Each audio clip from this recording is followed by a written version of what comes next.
नमस्कार, स्वागत है आपका। मैं हूं आपके साथ माधुरी कलाल, डायरेक्ट विथ मिनिस्टर्स में। अब हमारे साथ जुड़ गए हैं केंद्रीय मंत्री नितिन गडकरी जी, जिनकी छवि इनोवेटिव मंत्री की रही है, जिनके इतने सारे प्रयोगों को सराहा गया है और मोदी कैबिनेट में सबसे अनुभवी और सबसे पुराने चेहरे के तौर पर ये जाने जाते हैं। बहुत बहुत स्वागत सर। पहला सवाल ही यही लूंगी, क्योंकि एक तरफ $5 ट्रिलियन का लक्ष्य, दूसरी तरफ ये कोरोना का मुश्किल समय जब अर्थव्यवस्था एकदम पटरी पर नहीं आ पा रही, कैसे आपके मंत्रालय से जुड़े या फिर आपके मंत्रालय से जुड़े जो मसले हैं उन पर, या मैं अगर बात करूं, क्योंकि आप महाराष्ट्र से आते हैं, तो मुंबई जो कमर्शियल कैपिटल कहा जाता है उसकी हालत सबसे खराब है। कितना बड़ा झटका लगा है सरकार को इस कोरोना काल में और कितनी चुनौतियों से पार पाने के लिए तैयारी हो चुकी है? देखिए, पहली बात तो ये सच है कि पूरे विश्व के ऊपर अब कोरोना का संकट है और स्वाभाविक रूप में हमारे देश पे भी है जी, और इसको स्वीकारना ही चाहिए, क्योंकि जो फैक्ट है। और सच्चाई है कि ये जो संकट है इसके कारण कुछ जगह पर नेगेटिविटी है, फियर है, डर है, फ्रस्ट्रेशन है, निराशा है। मैं मानता हूं कि नेगेटिविटी, फ्रस्ट्रेशन, निराशा और डर के कारण तो कोई प्रॉब्लम का जवाब तो नहीं है, उल्टा नुकसान ही है। आवश्यकता इस बात की है कि पॉजिटिविटी के साथ, सेल्फ कॉन्फिडेंस के साथ इस संकट पर बात करना। देखो, आदमी के जीवन में आपने जिन महापुरुषों का आप चरित्र देखते हैं, वो बड़े बड़े लोगों को आप देखिए, चाहे उद्योग के क्षेत्र के हो, चाहे राजनीतिक क्षेत्र के हो, कभी न कभी अपने जीवन में अनेक संकटों का सामना करते हैं और संकटों का सामना करते हुए जो सामने आते हैं वही अल्टीमेट लीडर बनते हैं। तो मुझे लगता है कि ये जो संकट है, ये जो समस्या है, इसको हम ब्लेसिंग इन डिस्गाइज के रूप में माने और इस संकट का सामना करें। इसमें दो पार्ट है। पहली लड़ाई जो है वो कोरोना के खिलाफ है जी, और मुझे अभी ऐसा लगता है कि इसके लिए जो कोरोना वायरस है, उसका जो वैक्सीन है, वो आने वाले कुछ दिनों में उपलब्ध होगा। और एक बार अगर हमने वैक्सीन ले लिया तो फिर हमें कोई संकट नहीं आएगा, हम इससे बाहर निकलेंगे जी। और दूसरी बात, कोरोना की लड़ाई के बाद आर्थिक लड़ाई भी शुरू है और ये भी लड़ाई बहुत कठिन है। हमारा टोटल जीडीपी 200 लाख करोड़ का है, उसमें से 10% यानी 20 लाख करोड़ का हमने ऑलरेडी पैकेज दिया है और राज्य सरकार और भारत सरकार मिलकर जो बजटरी डेफिसिट है वो 10 लाख करोड़ का आएगा, ऐसा अंदाज है। तो 30 लाख करोड़ तो इसी में गए। तो स्वाभाविक रूप से अब हमारे देश के लिए हम इसमें बाहर निकलना हमारे लिए निश्चित रूप से ये समस्या कठिन है, पर असंभव नहीं है। और इसके लिए हम लोग, सबसे इम्पोर्टेंट चीज है कि मैं एमएसएमई का मंत्री हूँ। हमारे देश के जीडीपी ग्रोथ में 29% एमएसएमई का कंट्रीब्यूशन है। दूसरी बार 48% देश का एक्सपोर्ट एमएसएमई से होता है और अभी तक 11 करोड़ जॉब एमएसएमई ने क्रिएट किया है। दूसरी इंटरेस्टिंग बात यह है कि हमारे यहाँ एक विलेज इंडस्ट्री का हेड है, जिसमें हैंडलूम, हैंडीक्राफ्ट, खादी ये सब आते हैं। कुम्हारों के साथ छोटे छोटे लोगों को जो रोजगार हम देते हैं, उसका टर्नओवर 88,000 करोड़ का है। तो ये विलेज इंडस्ट्री का है। तो जैसे मेरे पास एक घड़ी है, ये इसका पेल्ट खादी का है, तो ये टाइटन ने लाई है। जैसे लाई तो 1 महीने में आउट ऑफ मार्केट हो गई। तो 5,000 रुपए की लेडीज और जेंट्स की घड़ी है, ये खादी का बेल्ट है। तो ऐसा इनोवेटिव हमने बहुत से निर्णय किए हैं। तो अभी ये हमारा प्रयास है कि 88,000 करोड़ का टर्नओवर हम 2 साल में 5 लाख करोड़ करेंगे और ये जो 29% हमारा जीडीपी कंट्रीब्यूशन है, ये कम से कम हम 50% ले जाएंगे 5 साल में। और दूसरी बात, जो एक्सपोर्ट हमारा 48% है एमएसएमई का, तो 60% करेंगे। और उसके साथ सबसे इम्पोर्टेंट चीज है, जो 11 करोड़ जॉब्स अभी तक क्रिएट हुए, तो ये 5 साल में 5 करोड़ जॉब क्रिएट करेंगे। तो ये अभी कोरोना के पहले ही हमने संकल्प किया था, पर अभी शुरुआत के 3 महीने में काफी संकट और अड़चने थी। पर मेरा विश्वास है कि आने वाले समय में अभी मार्केट खुला है, नेशनल हाईवे पे करीब 70-80% ट्रैफिक आ गया है, हमारे पोर्ट पूरी तरह से चालू हुए, इंडस्ट्री चालू हुई है और उद्योग व्यापार का क्षेत्र भी खुला है। अभी हमको कोरोना के साथ जीने की पद्धति को विकसित करना होगा। We need to understand art of living with corona virus, तो मैं कहता हूँ। तो ये हम इससे आगे निकलेंगे और निश्चित रूप से यशस्वी होंगे। मुंबई में भी आपने कहा वो बिल्कुल। स्थिति निश्चित रूप से चिंताजनक है। बिल्कुल। और हमको लगता है कि मुंबई हमारे देश का कमर्शियल कैपिटल है। मुंबई, दिल्ली, इन शहरों के लिए निश्चित रूप से चिंता का विषय है, पर हम इस समस्या पर मात करके इसमें आगे निकलेंगे, ये मेरा दृढ़ विश्वास है। सर, बहुत लंबे वक्त पे ये जैसे हम अनलॉक अब फेज में आ गए हैं, लेकिन इस लॉकडाउन के दरमियान बहुत सारी तस्वीरें प्रवासी मजदूरों के लौटने की रही, लेकिन ये बहुत बड़ा योगदान स्मॉल और माइक्रो इंडस्ट्री में इन मजदूरों का रहा है, जो लोग काम करते हैं रेगुलरली, उनको वापस लाने, उनका डर खत्म करने, उनके विश्वास को फिर से जगाने की क्या तैयारी है? देखो, पहली बात तो ऐसी है कि निश्चित रूप से ये सब लेबर जो है, गांव, गरीब, मजदूर और किसान, ये हमारे विकास के कार्यक्रम में सबसे बड़ी प्राथमिकता है। पर मैं केवल आपको जब टीवी पर जब सुनता हूँ, चर्चा करता हूँ, तो एक इस प्रकार का ऐसा एक परसेप्शन तैयार होता है कि पूरी इंडस्ट्री हमारी माइग्रेंट लेबर पे चल रही है। हाँ। ये सच्चाई नहीं है। उसमें ऐसा है कि 10 to 20% लोग बाहर के हैं, 80% लोग स्थानिक हैं। तो वो जाने के बाद इंडस्ट्री बंद हो जाएगी, ऐसी स्थिति में ऑलरेडी बहुत सी इंडस्ट्री चालू हुई है। पर हमारा प्रयास ये है और उसकी नीति हम लोग एमएसएमई के द्वारा खोल रहे हैं। आज ही मेरी सुबह हमारे प्रधानमंत्री जी के प्रिंसिपल एडवाइजर सिन्हा जी, बाद में पेट्रोलियम के सचिव, एग्रीकल्चर के सचिव, फूड एंड सिविल सप्लाई के सचिव और नॉन कन्वेंशनल एनर्जी के सचिव और एमएसएमई के सचिव के साथ वीसी हुई। अब चावल हमारे पास सरप्लस है, गेहूं सरप्लस है, और अभी हमको क्रॉप पैटर्न बदलना पड़ेगा। 3 साल तक लगेगा, इतना गेहूं चावल हमारे पास है।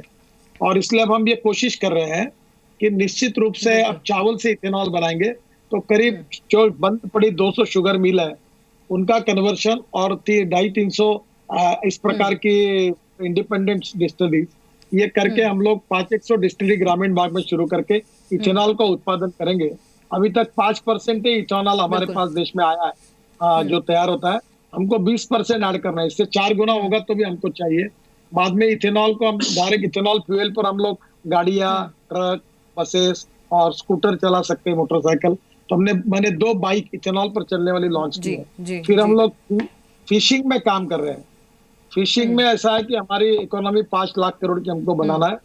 अभी हमारे जो 7,500 किलोमीटर का समुद्र किनारा है और हमारी नदियां है, डैम है, तालाब है, तो यहाँ स्वीट वाटर का फिशिंग और सॉल्ट वाटर का फिशिंग, तो दोनों इसमें जो समुद्र में हमारे जो बोट है वो केवल 7 नॉटिकल माइल तक जाते हैं। अभी हमने कोचिन शिप यार्ड में स्पेशल ट्रॉलर तैयार किए हैं जो 100 नॉटिकल माइल तक जा सकते हैं, उसकी कीमत 1.25 करोड़ है। तो जैसे फार्मर प्रोड्यूस कंपनी बनी है, वैसे फिशिंग प्रोड्यूस कंपनी तैयार करेंगे।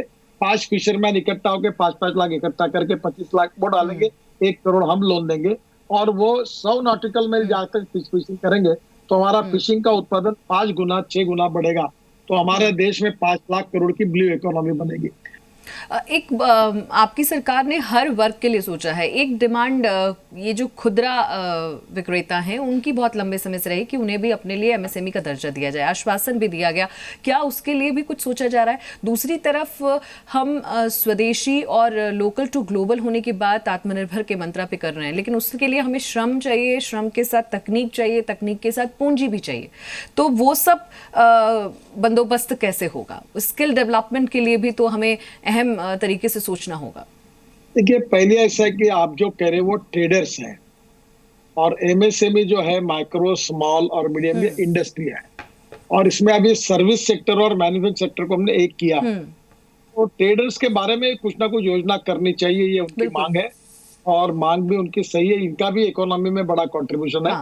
तो निश्चित रूप से मैं इसमें कोशिश करूंगा।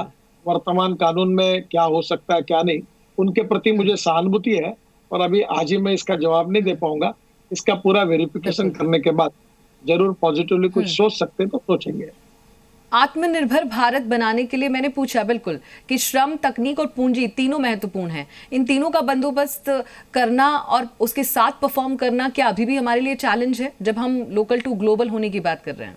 मुझे लगता है ये बहुत अच्छी तरीके से संभव है। मैं इसका उदाहरण से आपको बताऊंगा कि हमारे इंपोर्ट को कम करना, एक्सपोर्ट को बढ़ाना, एफडीआई हमारे देश में फॉरेन इन्वेस्टमेंट लाना ताकि मार्केट की लिक्विडिटी बढ़े, और उसके साथ साथ सबसे इंपॉर्टेंट चीज है कि ये कैपिटल इन्वेस्टमेंट जब आएगी तो रोजगार का निर्माण करना, और रोजगार ये एग्रीकल्चर, रूरल, ट्राइबल और एक्सपेरेंट डिस्ट्रिक्ट जो 115 है वहां ज्यादातर उसको प्राधान्य देना, ये हमारा रोड मैप है।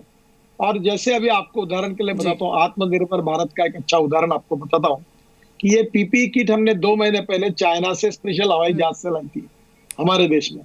अब हम इतनी पीपीई किट बना रहे, 5 लाख पीपीई किट रोज की बन रही है। अब हमने एक्सपोर्ट की परमिशन दी है और हमारे देश में अब कनाडा, अमेरिका, दुबई सब जगह पर हमारे देश से पीपीई किट एक्सपोर्ट हो रही है। हम आत्मनिर्भर बन गए। अब उदाहरण के लिए ये जो सैनिटाइजर का यूज हो रहा है, तो पहले इसका भाव 1200 रुपए लीटर चला गया था। फिर मैंने खुद एमएसएमई में शुगर मिल को सबको बहुत आह्वान किया, फूड एंड ड्रग के लाइसेंस मिला के दिए, उत्तर प्रदेश के सरकार ने किया। परिणाम ये हुआ कि सैनिटाइजर का भाव 160 रुपए लीटर आया। अब हम सैनिटाइजर एक्सपोर्ट करने की स्थिति में, हमारा एक्सपोर्ट चालू हो गया। जो इंडस्ट्रियल अल्कोहल है वो भी हम एक्सपोर्ट कर सकते हैं। तो लगातार एक आधी चीज है, तो इसके लिए हमने काम किया कि हमारा इंपोर्ट और एक्सपोर्ट 3 साल में क्या हुआ है, इसका हम एक किताब प्रकाशित कर रहे हैं। और उसमें जो इंपोर्ट हो रहा है उसका विकल्प देश में कैसे मिले। अभी आपको और एक अच्छा उदाहरण बताओगे, 4000 करोड़ हमारे अगरबत्ती की काड़िया, अगरबत्ती और आइसक्रीम के चमचे और बाम्बू की चीजें आ रही थी। अभी मैंने फिर से हमने उसके ऊपर ड्यूटी बढ़ाई थी, कुछ अड़चने आकर दूसरे मार्ग से लाया जा रहा था। अभी 2-3 दिन पहले निर्मला जी ने उसके ऊपर अभी ऑर्डर निकाला है। अब ये 4000 करोड़ का इंपोर्ट नहीं होगा क्योंकि 30% ड्यूटी लगाई। तो अब ये इंपोर्ट न होते हुए हिंदुस्तान में कम से कम 20 से 25 लाख लोगों को इसमें रोजगार मिलेगा। मैं मजाक में कहता था कि हमारे देश में क्या आइसक्रीम के लिए चमचे भी नहीं है, चमचों की भी कमी है जो हमको चाइना से इंपोर्ट करना पड़ रहा है। पर अब वो सब हम बना पा रहे हैं, वो बाम्बू हम लगा रहे हैं और वो भी यहाँ हो जाएगा। ये तो आपने ठीक कहा सर, आपके अंदर मजबूत इच्छा शक्ति दिखती है क्योंकि आपका जो मंत्रालय है उसका काम भी बहुत सामने दिखता है। मैं सड़क परिवहन मंत्रालय की बात कर रही हूँ। इंफ्रास्ट्रक्चर की योजना लाने और उसको लागू करने में आप माहिर माने जाते हैं और इसकी तारीफ हर कोई करता है।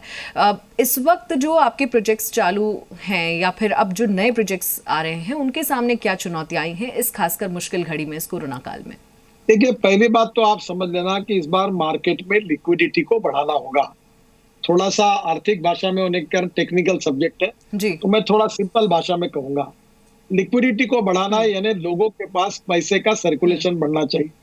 इसका मतलब उनकी खरीदी करने की शक्ति यानी परचेसिंग पावर बढ़नी चाहिए। अब ये जब बढ़ेगी तब इकोनॉमी एक्सीलरेट होगी। तो आज लिक्विडिटी लाने में बैंकों ने अपना कैपिटल बड़े प्रमाण में देना चाहिए। फिर एफडीआई जो है, फॉरेन इन्वेस्टमेंट आनी चाहिए। अपग्रेडेशन ऑफ टेक्नोलॉजी करके अगर हम लोग एफडीआई लाएंगे तो वो भी फायदा होगा। और ये आने से हमारे मार्केट में लिक्विडिटी बढ़ेगी तो पैसा कभी चुपचाप नहीं बैठता। समझो, उदाहरण के लिए आपके चैनल को एडवर्टाइजमेंट से रेवेन्यू आएगा तो आपके कर्मचारियों को अच्छे पगार मिलेंगे। अगर आपको अच्छे पगार मिलेंगे तो आप गाड़ी खरीदी करोगे तो गाड़ी वाले को बिजनेस मिलेगा।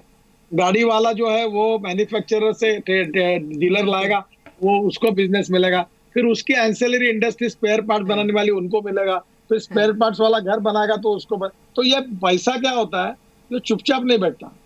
पैसा ये एक जेब से दूसरे जेब में घूमता है। ये जितना ज्यादा घूमेगा उतना सरकार। बड़ी अच्छी लाइन बोली सर आपने, पैसा कभी चुपचाप नहीं बैठता। तो अभी आप एक काम करो कि अगर मैं 15 लाख करोड़ के रोड 2 साल में बनाऊंगा, ऐसा मैंने ऐलान किया पब्लिक प्राइवेट इन्वेस्टमेंट सरकारी बजट से, तो आपको उम्मीद करोगे 20%, बिल्कुल 3 लाख करोड़ ये रोड जब बनेंगे तो 3 लाख करोड़ सरकार को रेवेन्यू मिलेगा। क्योंकि जो सीमेंट पर, स्टील पर जो जीएसटी है वो मिलेगा, इनकम टैक्स मिलेगा, बैंक को ब्याज मिलेगा।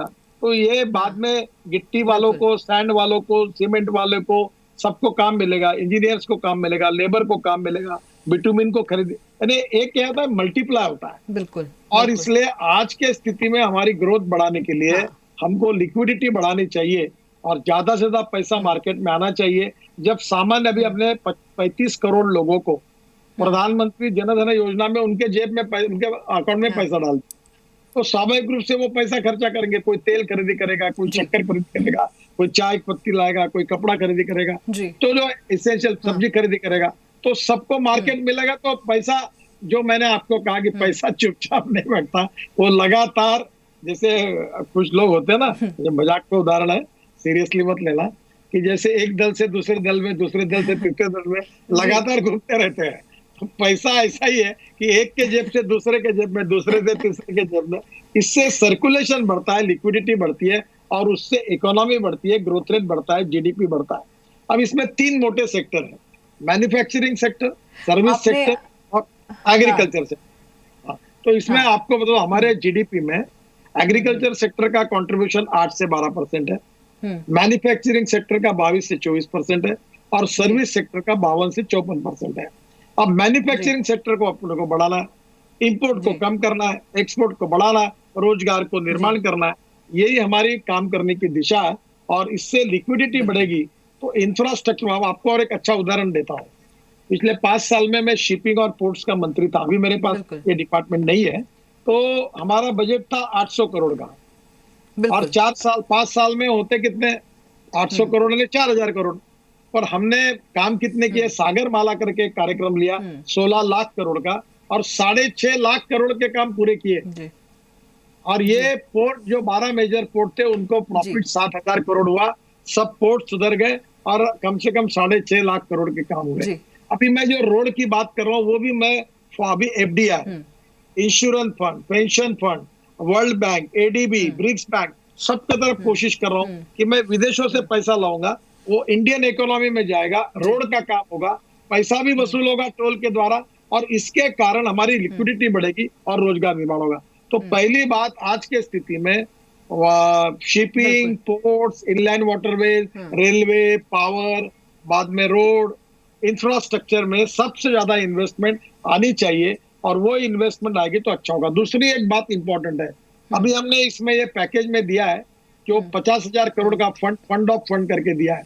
तो इसमें क्या हम्म है कि हमारी एमएसएमई स्टॉक एक्सचेंज में जाएगी, बिल्कुल Mumbai stock exchange, national stock exchange, उसमें एमएसएमई स्टॉक एक्सचेंज हम्म होगा, और उसको जो इक्विटी हम्म खड़ा करेगा उसमें से 15% हम्म भारत सरकार देगी, हम देंगे। और वो जब मार्केट में जाएगा तो फॉरेन इन्वेस्टर आएंगे, जी उनके शेयर खरीदी करेंगे, और फिर हम लोग 3 साल में 10 रुपए का शेयर 30 रुपए में हो जाएगा, तो वो शेयर बेच देंगे, फिर दूसरे को इक्विटी देंगे।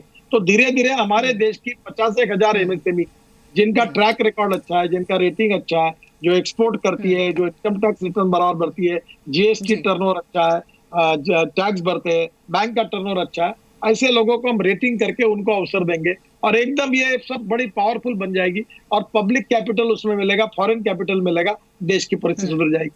बिल्कुल अभी कुछ देर पहले आपने एग्जाम्पल देते हुए एक दल से दूसरे दल की बात की थी और हाल फिलहाल में जनसंवाद रैलियों का दौर शुरू हो गया है फिर से 1 साल के कार्यकाल का कामकाज भी बताया जा रहा है और आगे आने वाले टाइम पे चुनाव भी है लेकिन इन सबके बीच मध्य प्रदेश में आपने जब जनसंवाद रैली की इसलिए पूछ रही हूँ क्योंकि मध्य प्रदेश में भी हमने बदलता हुआ रूप देखा सरकार बदलते हुए देखी क्या महाराष्ट्र में भी स्थिति बनती नजर आ रही है आप क्या वहाँ की सरकार का भविष्य आंक पाते हैं क्योंकि बताया जा रहा है कि शरद पवार के उद्धव ठाकरे के गठबंधन मुलाकात के बाद गठबंधन पर कहीं ना कहीं थोड़ी अटकलें हैं खतरे के बादल मंडरा रहे हैं।